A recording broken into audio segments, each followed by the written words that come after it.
Alright, so in this video we're going to take a look at the Thermalright Peerless Assassin 120 and the Peerless Assassin 120 SE. And we're going to take a look at the physical dimensions, and we're also going to test them out in my 11600K build just to see what the difference in thermal performance would be. Looking on Amazon, there is quite a bit of conflicting information if you look up the various different models that they have. Some show the dimensions being bigger or smaller.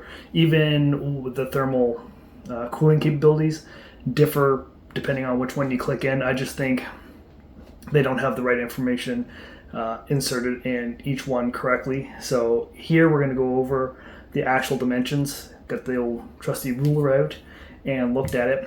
And oddly enough, there's only a 2mm height difference between the two because of these little nubs at the top of the heat pipes, whereas this one's flattened right off.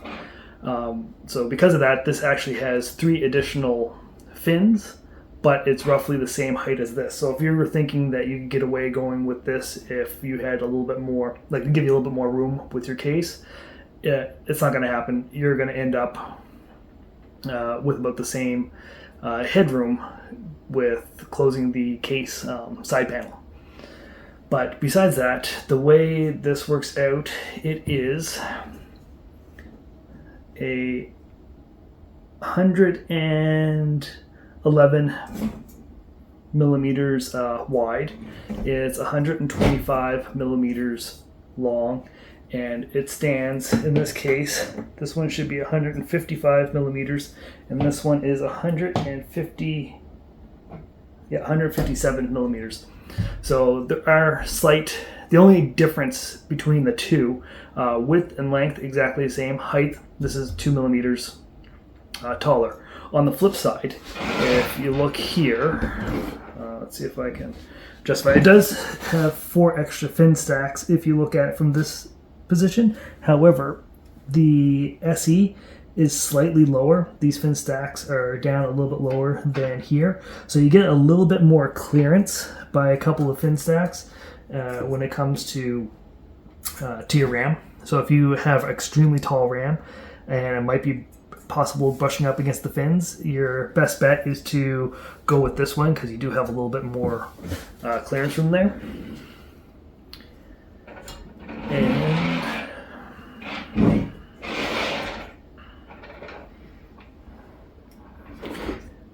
according to, I couldn't find it on the website, so I had to rely on the information that was on the Amazon website. This says it can cool up to 265 watts. Other ones say 245 watts. This one says 245 watts. So again, like I said, there is conflicting information. We're going to test this out on the 11600K, which is rated for 125 watts, I think, roughly around there, maybe 135. So we'll test it out on there to see how well it can cool that CPU.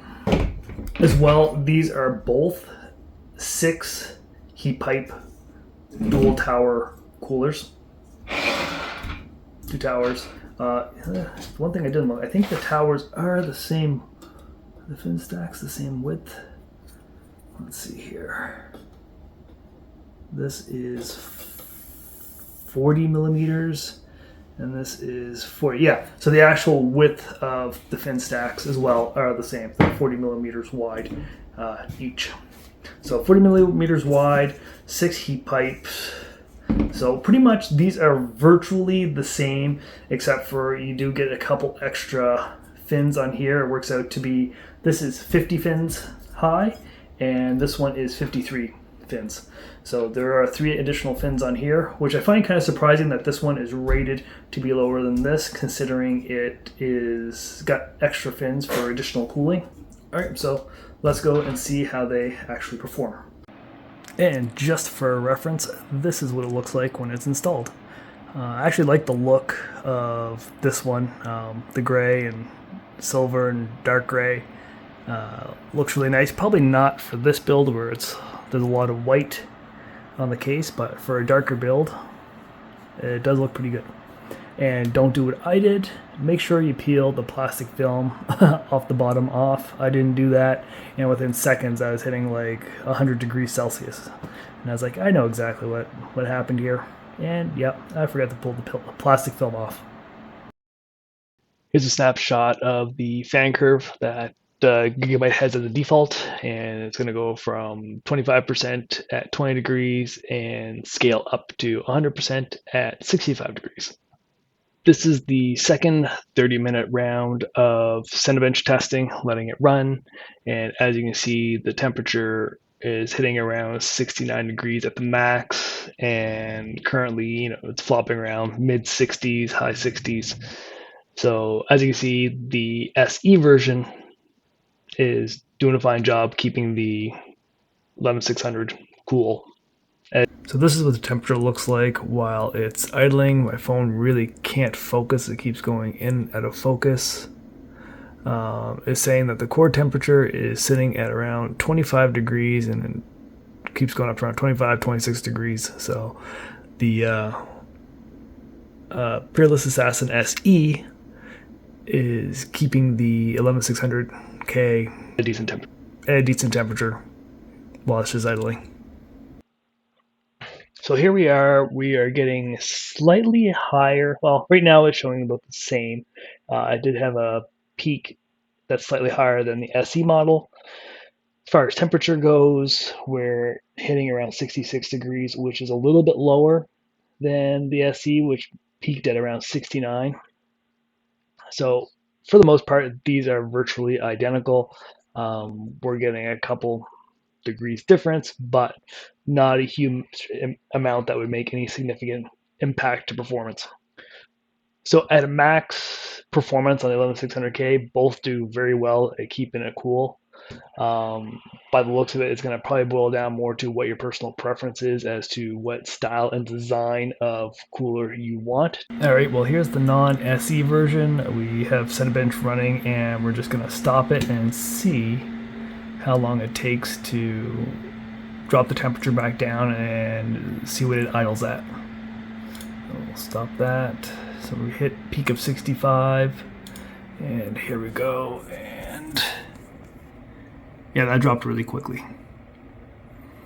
We're down to below 30 within, like 5 seconds.